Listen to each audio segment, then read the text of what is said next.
Hi again. It's like I never moved, and I will add that I have not moved. Now, I will look at this. I had it here and it's gone, and now we're wasting precious moments. We need Debbie. Here it is. Oh, this list has really, excuse me, it has nothing to do with me actually, this list, but let's give it a try because we're here to play together. What is your go-to crafting method for the holidays, on whether for decor or gifting? So I don't understand the question. I like to. I kind of like to make cards, but I used to do it. And because of the theater and because of the business, we used to have a big, huge mailing list, and cards were designed, and every religion had to get the right card, and it was a whole, yeah. Oh, Jan. Oh, that's Jan coming in, but he's quiet. Do you say hello to everybody? He says hello to everybody. He's waving. Oh, he's coming. There he is. doing completely obnoxious things, but always smiling. Okay. My go-to crafting method for holiday, I will have to say card making. You're all going to get cards. They're not great, but they all have a little something in them. You will see. They all, again, I dropped something because we know. I always drop and I always pick up. That should be the name of my channel. Drop and pick up. These, I made there's 20 of them, and 20 of you are getting them. Maybe 25 of you. And these are all the bonbons, and I have some metallic bonbons, so we might even get even more sophisticated. I think they're so funny. It's almost like they got earrings on. Okay. Like I say, So I would have to say card making, but I don't do it, and I just did it the first time now. If I show you, there's like a big stack of bubble envelopes over there.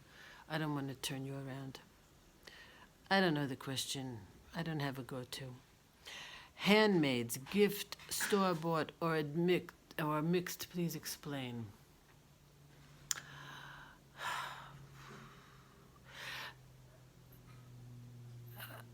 We don't really buy so many. We don't live any place to buy presents. So I wouldn't say homemade unless, like, I just gave to the accountant this very nice blanket, and I gave to Henriette a nice blanket, and I made Jan his scarf. But I wouldn't. I don't specifically sit down and say, all right, I'm going to make this Christmas present for this person. With these, I did, but I had a list and I had a thing, but they're not Christmas presents because I forgot to write Merry Christmas on all 25 of them. They're not Christmas cards, or Thanksgiving or Halloween. So much for me on tradition. I don't have an answer. If we need to buy a present, we buy somebody something, and if we want to buy ourselves something, we also buy it. So very easy. Who is the most craft-worthy persons in your life and why? And I really think it's my staff, because every time I give something, they get so excited and so happy, and they know the value of handwork, which is something interesting. Is they see that each stitch counts. Okay, so I like to make things for the people that we work with and their kids. And also it gets put to use. Okay, what luxury craft item is on your wish list, and don't hold back? So, yeah, I have that luxury. I can buy what I want, even if sometimes I have an aggravated husband, even with his smiles and stuff. You know what I really want? I want one of those Swifts wooden that turns, and the blue one that's on Amazon doesn't ship anywhere where I happen to be, and it's 17 euros, I think. And then the wooden one is like 50 euros. That's kind of an expensive thing for somebody who's not like a very particularly fancy crocheter. But I would like to have a wooden Swift that, not that thing that hooks onto the table, because I also don't know what kind of tables I have. Just a nice wooden Swift. That's what I want. And like an hour and a half or 2 hours in... yeah, I bought nothing Black Friday. That would have been nice, just to have complete freedom to spend hashtag money on whatever I wanted. But no, that's not holding back. I have what I need, and if I don't, I buy it. Describe a crafty holiday tradition that you do every year. Well, that again is a geographic question. Because I'm with my sister, then we will go and have sushi. And then it doesn't have to be a tradition. It can be any time, any holiday, and for any reason. But it's a tradition that we go out to eat sushi. A crafty holiday tradition. Not a single thing comes to mind. Yeah. What is your holiday decor style? Non-existent would be the proper one for that. Describe the largest or most complicated item that you have handmade for the holidays. Again, nothing. Specifically for the holidays, no. But there is something that's the most complicated thing I made that was insane. That was the mystery blanket of the crochet crowd of 2015. Go ahead and try it. It's completely very complicated, fabulous, difficult, a great, he did it as a crochet along, but you know Mikey, his instructions, every once in a while he makes 15 mistakes and then you don't know what happened. But the mystery of 2015, that was the hardest thing I ever did. I don't think there was a holiday involved. How long did it take to complete it? Long time, and I had to keep going back to buy more yarn because it didn't end. It was an enormous thing. Describe a holiday crafting fail. Non-existent, because if it fails, I rip it the hell apart and I remake it into something else, as you have seen in the previous video. No, I won't. I have a pile here of the circle blanket that I have to put together. But it will get put together, because that you can't rip out, because that circle's surrounded by wool. It's impossible to rip that thing, so you have to take it apart literally. So that's, we did the fail. I said I have no fail because I rip it. And the best crafty gift you received for whatever holiday it would be. I don't know, 2 days ago Jan bought me buy me 2 rings, so I guess, I don't know if that's a present or what the hell it is, but I said, Jan, this is it. He said, push the buttons, and 2 rings.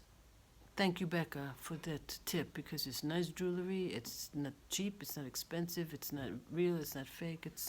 That's Becca from Mama Haj who gave me that link. And this holiday mug story. First of all, folks, I don't drink out of a mug. I drink out of a glass. I drink out of a glass. I drink water out of a glass. Jan, do we have a coffee glass around? Coffee glass? Just what we normally drink out of. I'll show you what we drink out of. I don't know if we're Russian, or I don't know if we're just ran out of... I don't like mugs. I think they're clumsy and big, and I have loads of them. I have very funny mugs. I have political mugs, and I have goofy mugs. I drink out of this. We drink out of a glass. We drink everything out of this, and we also have a bigger one, but this is coffee, and this is also tea, unless we want the bigger one. That's what we drink out of. And we have very many of these, always breaking. We need more. But because I did know the questions, I say, okay, let me show you some, it's really greasy. I could show you like the political ones that say get out of Gaza and all this crazy stuff that every time somebody needs a political statement, they make a thing. This is local. And I think it says, this is the name of a play that we made, and everybody in the cast got their name.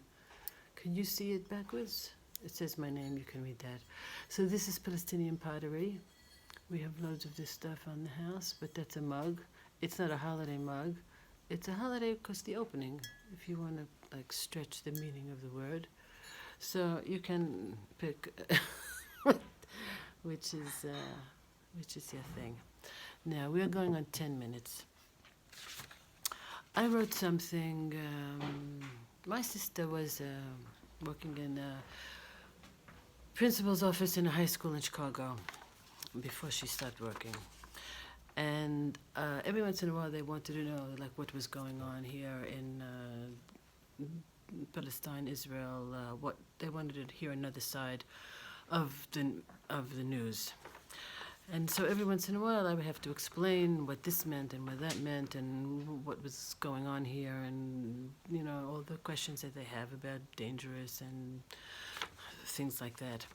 And one Christmas I wrote them a text explaining Christmas in this country where it all seems to have started. And Terry and Yarnjoy is making, she's doing Christmas around the world. And I don't think she will come on this one. So Terry, if you happen to be watching, this is Christmas in Bethlehem, the real Bethlehem. If you are offended, I'm sorry. I don't mean it, but I don't mean to be offensive, but this is what I wrote. This is me. It begins as such. Silent night, all is calm, all is bright. We write to you from the holiest of holies, Jerusalem, where everyone is killing each other in the name of his or her God, mostly his. Since Jesus was born down the block, grew up half an hour's drive from here, and died across the street, we thought we'd let you know what is going on here. The little town of Bethlehem is surrounded by a rather large concrete wall, and should kings want to come visit, they will definitely need permits from the Israelis, which can be obtained from the Bethlehem District Coordination Office. There is barely a twinkle in sight, not a wreath, red plant, bauble, bell, star, dangle, or angel. There is not a single snowflake in sight, nor on the horizon, nor in the weather report. We are at the beginning of the desert. The little town of Bethlehem has a few 3-star hotels, all empty, and there isn't a manger in sight unless you count the 2 refugee camps in the city.